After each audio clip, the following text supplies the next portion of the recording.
Morning gardeners, let me just talk you through the fruit that I've got growing now. As you can see, it's just an ordinary back garden.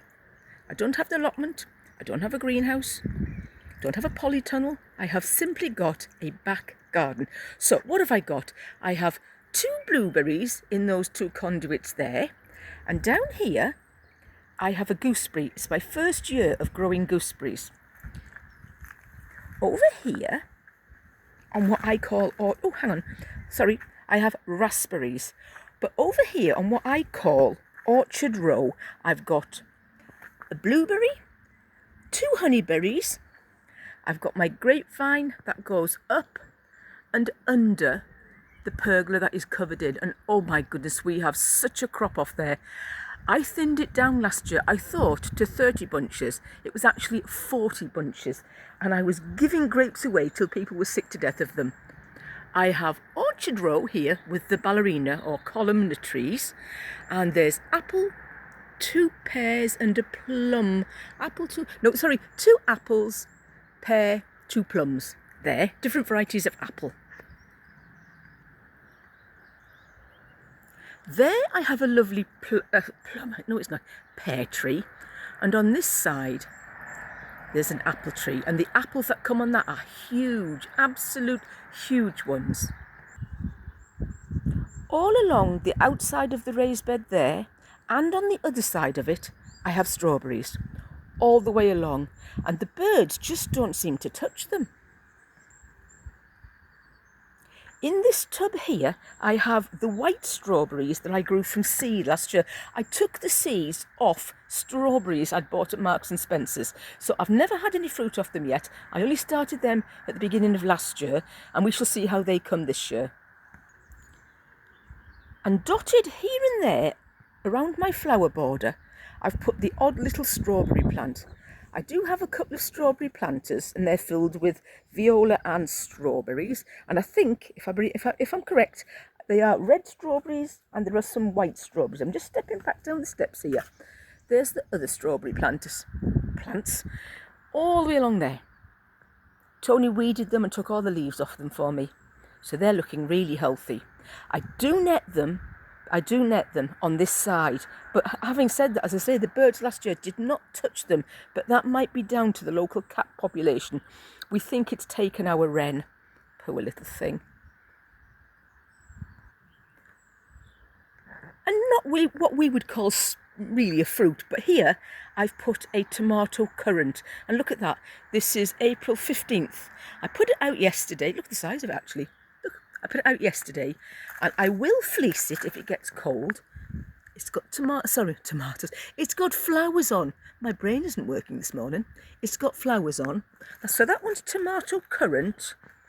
And down there, I've got a tomato currant that I'm keeping for a friend, down there in front of my green stalk. Parsley does amazingly well.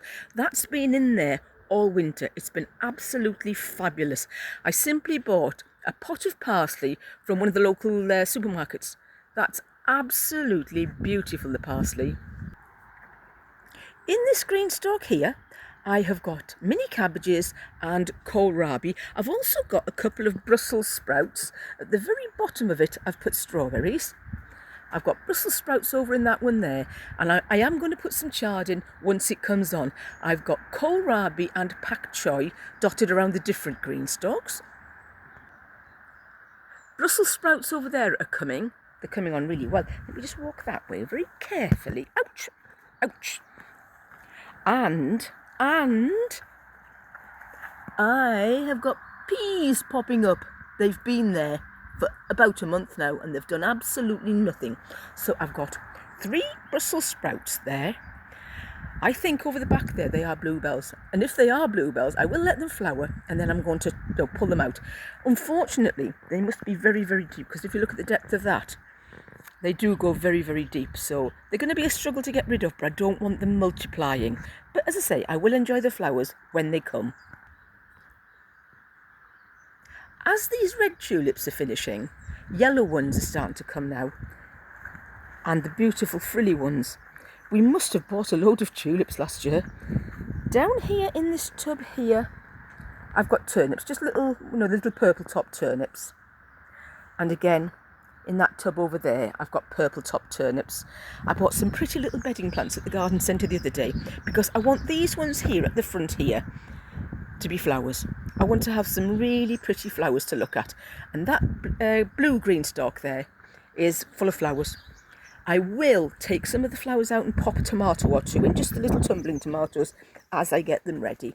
So that's my blue green stalk.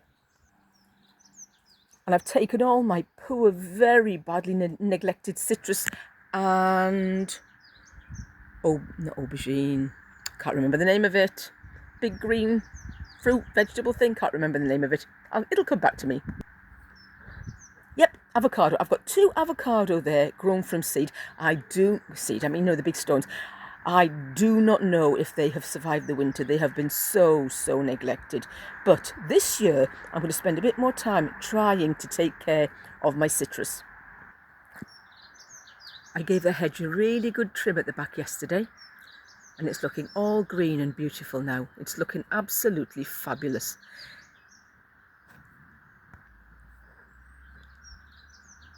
I cut the hedge this side. Now this one's a little bit thin and weedy, but it'll come. Give it a chance. Got my bean poles in. Sweet peas are in there already, starting to climb. It's all looking really pretty. I'm loving it all. I'm certainly loving the warmth. It's warm today.